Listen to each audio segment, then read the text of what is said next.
Yo, what is going on, guys? My name is Fawn, and today we're going to review the Adidas Yeezy Boost 350 V2 in the all-new clay colorway.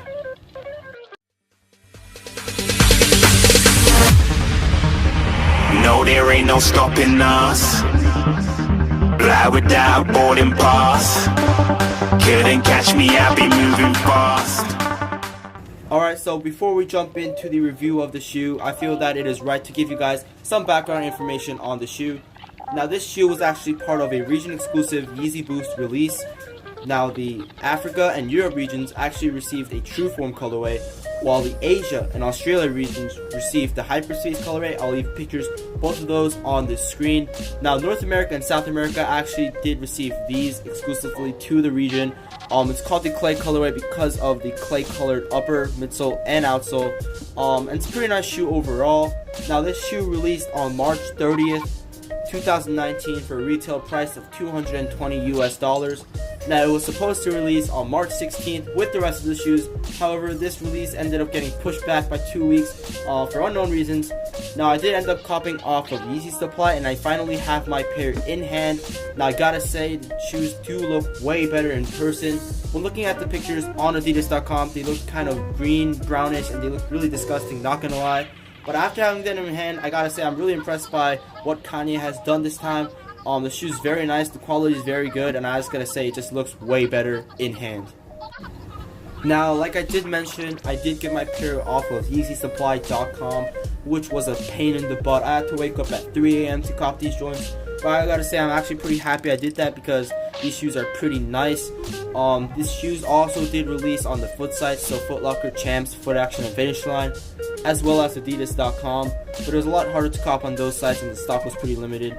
So I did end up copying off of Yeezy Supply, which is why I actually have the international version of the box. So taking a quick look at the box here, as you can see, I actually do have the international version of the label. Now, the difference between the international and regular US boxes is that the international box does not have the EPC inside, while the US boxes do. And that might not seem like a big difference, but if you take a look at the tag of this shoe, it actually is just a plain paper tag. Now, if you bought from the foot sites or Adidas.com, you'll actually get a longer tag that's also thinner, and it's going to be a little thicker, and basically it should say EPC inside at the top. That means there's actually going to be a thin metal chip inside your tag. Now, it doesn't really mean anything, but it's actually a really great way to legit check because most of the fake companies actually do not have that metal tag. They'll just say EPC inside. So what you could do is you could actually hold a flashlight behind your tag, and it should show the outline of the metal tag. Just a quick legit check tip for you guys. So that's pretty much it for the box and the packaging. Everything else is actually the same as the US version. Now, the pricing for this shoe is actually pretty controversial because the retail price was the same as all V2s for the past 2.5 years at a retail price of $220 US. Now, the resale market is actually looking pretty good on these sneakers, and it's actually quite a surprise because most of the V2s that have released so far in the past year actually didn't have really good resale, besides the static reflectives, which were actually pretty limited.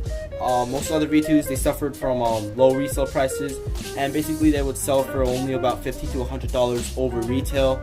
Now, recently we've actually seen the Static and Zebra contradict that statement by reselling for almost $400 in this size. Now, right now, at the time the video is being recorded, the Yeezy 350 V2 clays are actually going for about $400 on StockX. Now, to be honest, I'm hoping this price is going to rise because I really want to make some money on these joints. And looking at the graphs for the other Yeezys, it looks like Yeezy prices will go up 2 to 3 months after they release. So I do plan on holding these out, and hopefully the resale market does go up so I can make a little bit of money, you know what I'm saying? But that's not the main point of this video. I'm going to give you guys a in-depth review of these shoes. Okay, so we're going to start off with the upper. Now, this shoe consists of a all prime knit upper, and prime knit is basically Adidas' go-to material for sneakers like this. It's basically this really stretchy, soft, sock-like material, and it's really comfortable. I'm not going to complain. It's actually pretty good.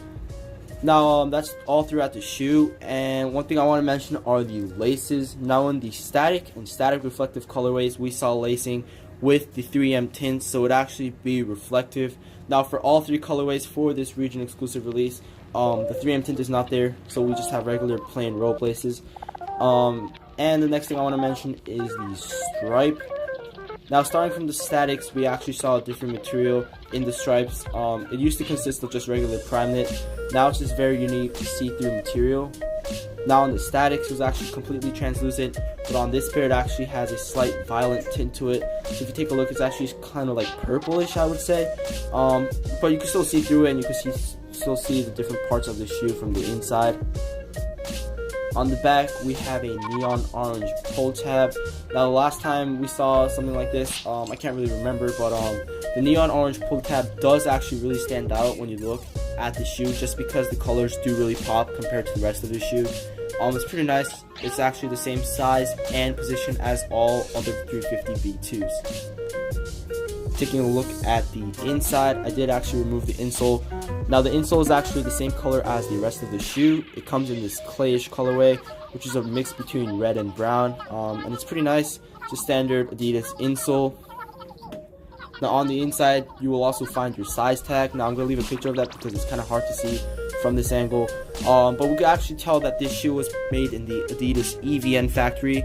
Now recently, for the restock of the creams and the zebras, Adidas has been producing 350 V2s at the EVN factory, and they used to produce it at different factories, but I think it's because they're actually starting to make more stock, so they need to produce the shoe at more factories.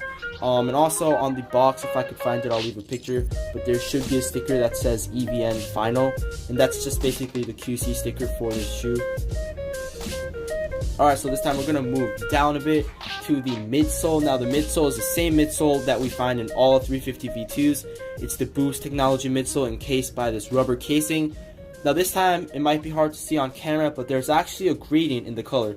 So it actually shifts from like orange and reddish and pinkish down to like a really light gray tone. So I'm not really sure if the camera will pick it up, but it kind of shifts from one color to another.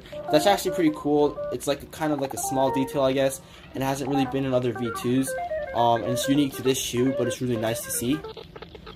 So take a look down to the outsole. So the outsole is actually the same color and material as the midsole. Now once again, we have the open boost window to see the pattern, and this time we got the similar pattern to the static. Now starting from the cream restock, we begin to see this new boost pattern on the bottom.